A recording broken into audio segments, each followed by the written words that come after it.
Hello friends, good morning. இப்போ பார்த்தீங்கன்னா இன்றைக்கி சாட்டர்டே காலையில் 8:30 ஆகிடுச்சு. நான் வந்து பிரேக்ஃபாஸ்ட் செய்ய போகிறேன். என்ன பிரேக்ஃபாஸ்ட்னு பார்த்தீங்கன்னா ரவா கிச்சடி. உப்புமா அப்படின்னாலே நிறைய பேத்துக்கு பிடிக்காது. பட் இந்த ரவா கிச்சடி வந்து நம்ம கொஞ்சம் ஸ்பைசஸ்லாம் ஆட் பண்ணி செய்ய போகிறோம். கொஞ்சம் பிரியாணி டேஸ்ட்டில் இருக்கும். பிரியாணியோட கசின் கூட சொல்லலாம். ஆக்சுவலி எனக்கு எங்கள் வீட்டில் எல்லாத்துக்குமே இது பிடிக்கும், நல்லாயிருக்கும். எப்படி ரவா கிச்சடி செய்யுதுன்னு பார்த்துக்கலாம். இந்த டம்ளரில் இங்கே பாருங்கள், நார்மலாக ஒரு 200 கிராம்ஸ் இருக்கக்கூடிய டம்ளர். இதில் வந்து 2 டம்ளர் அளவுக்கு நம்ம ரவை எடுத்துக்க போகிறோம். இன்னொரு டம்ளர். இந்த ரவையை வந்து நம்ம ட்ரை ரோஸ்ட் பண்ணி எடுத்துக்க போகிறோம். நெய் எண்ணெய் எதுவுமே விடலை. கொஞ்சம் பொறுமையாக மீடியம் ஃப்ளேம்லேயே வச்சு வந்து நல்லா வறுத்து எடுத்துக்கணும். ரவை நல்ல வாசம் வர ஆரம்பிச்சிருச்சு. 4 டேபிள் ஸ்பூன் எண்ணெய் விட்டுருக்கேன். 1 ஸ்பூன் வந்து நெய் விட்டுருக்கேன். கிச்சடிக்கு நிறைய பேர் வந்து கடுகு உளுந்து பருப்புலாம் தாளிப்பாங்க. நம்ம வந்து இன்றைக்கி வந்து பட்டை 2 பட்டை சேர்த்துக்கிறேன். 2 பிரிஞ்சி இலை. இதுதான் நம்ம ரவா கிச்சடிக்கு நல்ல ஒரு ஃப்ளேவர் கொடுக்க போகிறது. அடுத்தது 2 பெரிய வெங்காயம் கட் பண்ணி வச்சுருக்கேன், அதை வந்து சேர்த்துக்க போகிறோம். கொஞ்சமாக உப்பு சேர்த்தோம்னா வெங்காயம் சீக்கிரமாக வதங்கும். இப்போ பார்த்தீங்கன்னா ஒரு சின்ன துண்டு இஞ்சியும் ஒரு 5 பல் பூண்டையும் உரலில் வச்சு நான் இடித்து வச்சுருக்கேன், அதை வந்து இப்போ சேர்த்துக்க போகிறோம். நீங்கள் இஞ்சி பூண்டு பேஸ்ட் கூட ஆட் பண்ணிக்கலாம். இஞ்சி பூண்டு பச்சை வாசனை போகிற அளவுக்கு நல்லா வதக்கிக்கோங்க.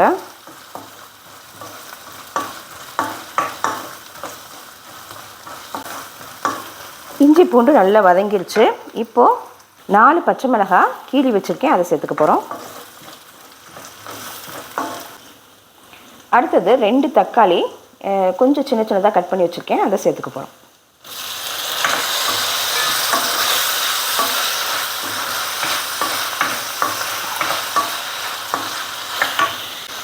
தக்காளி வதங்கிறதுக்காக கொஞ்சமாக உப்பு சேர்த்துக்கிறோம். கூடவே ஒரு 1/4 ஸ்பூன் அளவு மஞ்சள் தூள், ஒரு 1/2 ஸ்பூன் அளவுக்கு தனி மிளகாய் தூள்.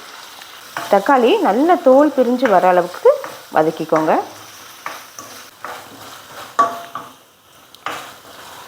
தக்காளி நல்லா வதங்கிருச்சு. அடுத்தது நம்ம 1 கப் அளவுக்கு கேரட் வந்து கட் பண்ணி வச்சுருக்கேன், அதை சேர்த்துக்க போகிறோம். அடுத்தது 1 கப் அளவுக்கு பீன்ஸ் கட் பண்ணி வச்சுருக்கேன், அதையும் சேர்த்துக்கலாம். அடுத்தது 1 கப் அளவுக்கு பச்சை பட்டாணி, இதை நான் சேர்த்துக்கிறேன். உங்கள்கிட்ட பச்சை பட்டாணி இல்லைன்னா காஞ்ச பட்டாணியை கூட நீங்கள் முத நாளே ஊற வச்சு சேர்த்துக்கலாம். இது பச்சை பட்டாணிங்கிறதுனால டக்குன்னு வெந்துடும். நீங்கள் காஞ்ச பட்டாணியாக இருந்துச்சுன்னா அதை ஊற வச்சு ஒரு விசில் வச்சு எடுத்துக்கோங்க குக்கரில்.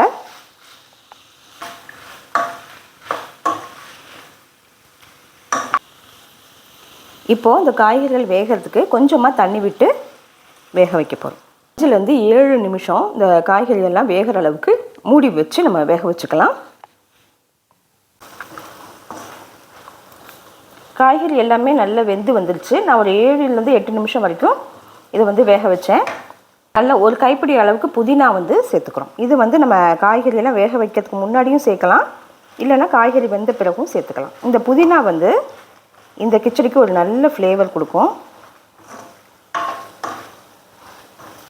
அடுத்தது நான் இந்த கிச்சடிக்கு 6 டம்ளர் அளவுக்கு தண்ணி அளந்து எடுத்திருக்கேன். நம்ம 2 டம்ளர் வந்து ரவை எடுத்துருக்கோம் இல்லையா, அதுக்கு 6 டம்ளர் அளவுக்கு தண்ணி கரெக்டாக இருக்கும். அதை இதோட சேர்த்துக்கலாம். தண்ணி நல்லா கொதிக்க ஆரம்பிச்சிருச்சு.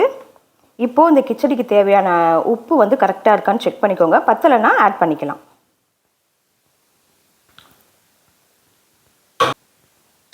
தண்ணி இந்த மாதிரி நல்லா கொதித்து வந்தோடனே நம்ம ஏற்கனவே வறுத்து வச்சுருக்கோம் இல்லையா ரவை, அதை கொஞ்சம் கொஞ்சமாக அதில் சேர்த்து கிளறிக்க வேண்டியதான்.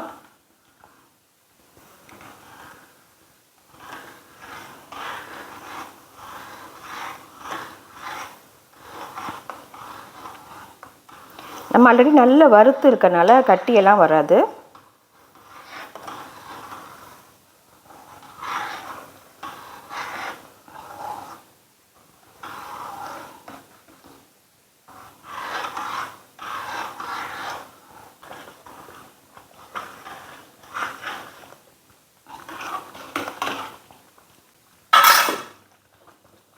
ரவையை ஒரு ஒரு 2 நிமிஷம் மூடி போட்டு வேக வச்சுக்கோங்க. சிம்மில் வச்சுக்கோங்க ஸ்டவ்வை.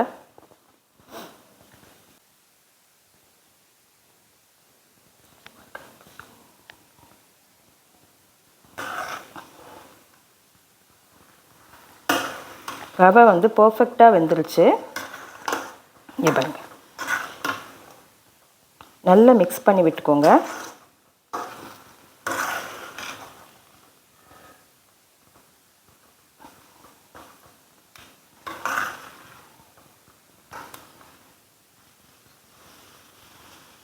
இப்போது ஒரு 1/2 கப் அளவு தேங்காய் வந்து பல்லாக கட் பண்ணி வச்சுருக்கேன்.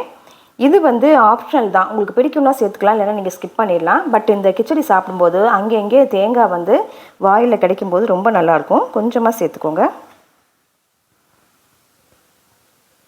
நல்ல ஒரு ஃப்ளேவருக்காக ஒரு ஸ்பூன் நெய் விட்டுருக்கேன். கூடவே ஒரு 10 பல்லு முந்திரி, அதையுமே இந்த நெய்யில் சேர்த்து வதக்கி கிச்சடியில் சேர்த்துக்க வேண்டியதான். அவ்வளோதான், முந்திரி வந்து ஃப்ரை ஆகிடுச்சு.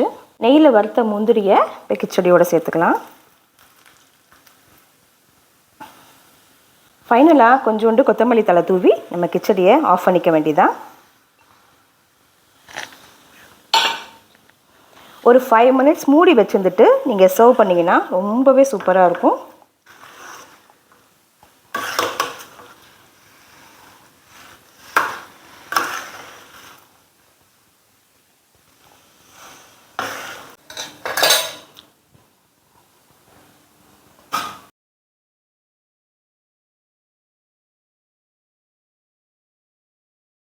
கமகமன்னு கிச்சடி ரெடி ஆகிடுச்சு. இதுக்கு வந்து தேங்காய் சட்னி வச்சு சாப்பிடும்போது ரொம்பவே நல்லாயிருக்கும். இல்லைனா ஆனியன் ரைத்தா கூட வச்சு சாப்பிட்டாலுமே நல்லாயிருக்கும்.